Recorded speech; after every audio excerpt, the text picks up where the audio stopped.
दोस्तों, ये कहानी उस इंसान की है जिसे कभी हार ना मानने वाले जज्बे ने उसे विनर बना दिया। आप इस इंसान की कहानी सुनेंगे तो आश्चर्य में पड़ जाएंगे।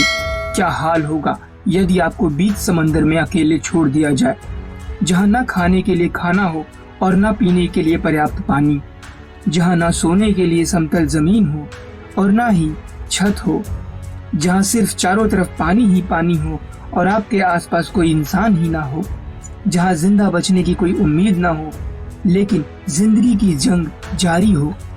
दोस्तों, इस कहानी को बड़े ध्यान से सुनिएगा क्योंकि एक रियल लाइफ स्टोरी है और इस कहानी में आपको बहुत कुछ सीखने को मिलेगा। साल्वाडोर अल्वारेंगा 17 नवंबर 2012 के दिन अपने साथी के साथ मछली पकड़ने के लिए मैक्सिको से निकला। उसका लक्ष्य था कि पैसिफिक ओशन से मछली पकड़ना। वे दोनों 7 मीटर लंबी नाव और एक छोटा सा आइस बॉक्स लेकर किनारे से प्रशांत महासागर में चल दिए। हालांकि उनको पता था कि तूफान आ सकता है, फिर भी उन्होंने सोचा कि यदि तूफान के आने से पहले वे दोनों मछली पकड़ने में कामयाब हो जाते हैं तो उनको अगले हफ्ते तक अच्छा पैसा मिल जाएगा। ये सोचकर दोनों समंदर में चल दिए। रात के करीब 1 बज रहे होंगे जब उनका सामना तूफान से हुआ। उस वक्त वे किनारे से 120 किलोमीटर दूर थे। तेज बारिश और आंधी के कारण उन्होंने मछली पकड़ने वाले जाल को वही नाव से अलग कर दिया और नाव को किनारे की तरफ दौड़ाने लगी। लगभग 6.5 घंटे लगातार नाव चलाने के बाद नाव में लगी मोटर भी जवाब दे गई। वे अभी भी किनारे से 24 किलोमीटर दूर थे। हवा का तेज बहाव लगातार उनकी नाव को गहरे समंदर की तरफ ले जा रही थी। अल्वारेंगा ने देखा कि अभी भी उसकी नाव में लगा रेडियो काम कर रहा है। उसने अपने बॉस को उसकी सिचुएशन के बारे में बताया। बॉस ने कहा कि वे तत्काल उसको लेने आ रहे हैं। अल्वारेंगा के पास कोई चारा नहीं था सिवाय इंतजार करने के। हवा का विपरीत बहाव लगातार उसे दूर ले जा रहा था।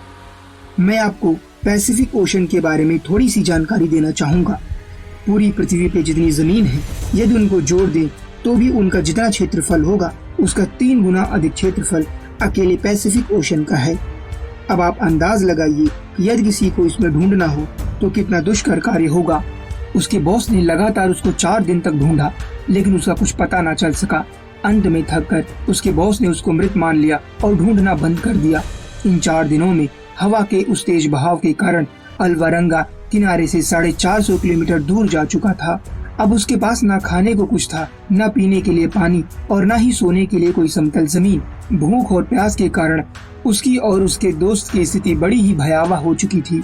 समंदर में तैरने वाले प्लास्टिक की बोतलों में बारिश का पानी इकट्ठा करना शुरू कर दिया, लेकिन कुछ दिनों बाद वो भी समाप्त हो गया। अब अपनी प्यास बुझाने के लिए उन्होंने कछुए का खून पीना शुरू कर दिया। कभी कभी तो उन्हें अपनी प्यास बुझाने के लिए यूरिन तक पीना पड़ा। अपनी भूख मिटाने के लिए वे अपने नंगे हाथों से समुद्र की मछलियाँ, कछुए और समुद्र की कुछ पक्षियों को पकड़ लेते और कच्चा ही नोच नोच कर खा लेते। लगभग 4 महीने बीत गए, कोई मदद नहीं मिली। अल्वारेंगा के दोस्त ने अब कच्चा मांस खाने से मना कर दिया। उसका शरीर कमजोर होता जा रहा था और अंततः भूख व प्यास के कारण वह मर गया। इसके 4 दिन बाद अल्वारेंगा भी मानसिक रूप से टूट चुका था और वह भी सुसाइड करना चाह रहा था, लेकिन कुछ सोचकर उसने ऐसा नहीं किया और अंत तक संघर्ष जारी रहने के बारे में सोचा। लगभग 8 महीने बाद एक कार्गो शिप वहां से गुजरी। उसने उसको आवाज लगाई, लेकिन उसकी नाव के छोटा होने के कारण वे उसको देख नहीं पाए और चले गए। उसकी आखिरी उम्मीद भी खत्म हो गई थी। एक बार फिर नीले समंदर में वो अकेला रह गया था। अब उसे लगभग 11 महीने से ज्यादा हो चुका था उस वीरान समंदर में। एक और महज एक छोटी सी नाव के सहारे वो अब तक 8000 किलोमीटर का सफर तय कर चुका था। इन 11 महीनों में उसने तेज बारिश, कड़ाके की ठंड और तेज धूप सहा, और तो और वो भी अकेले। लेकिन उसने कभी जीने की उम्मीद नहीं छोड़ी। वो लड़ता रहा, लगातार संघर्ष करता रहा। आखिर वो समय भी आया जब उसे पानी में तैरने वाले नारियल और समुद्र के पक्षी नजर आए। वो समझ गया कि आसपास जमीन नजदीक है। थोड़ी मेहनत करने के बाद उसने नाव छोड़ दी और तैरकर जमीन पर आ गया। वो तारीख थी 30 जनवरी 2014। पूरे 438 दिन बाद वो किसी देश के जमीन पर पैर रख रहा था। वो बहुत कमजोर हो चुका था। उसके टखने सूख गए थे और वो खड़ा नहीं हो पा रहा था। उसके आंखों की रोशनी कम हो चुकी थी। समंदर में 438 दिन गुजारने के बाद जब वो घर गया तो लोग उसे देखकर हैरान हो गए। न चाहते हुए भी उसने एक ऐसा वर्ल्ड रिकॉर्ड बना दिया जिसे कोई इंसान बनाना भी नहीं चाहेगा। उसने एक बुक लिखी जिसका नाम 438 डेज रखा।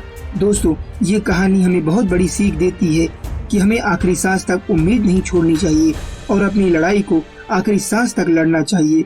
दोस्तों, अंत में मैं आपसे सिर्फ इतना ही बोलूंगा, हारा वही जो लड़ा नहीं। दोस्तों, आपको ये कहानी कैसी लगी हमें कमेंट सेक्शन में जरूर बताइए। दोस्तों, अगर ये वीडियो आपको अच्छा लगा तो वीडियो को लाइक और चैनल को सब्सक्राइब जरूर करिए।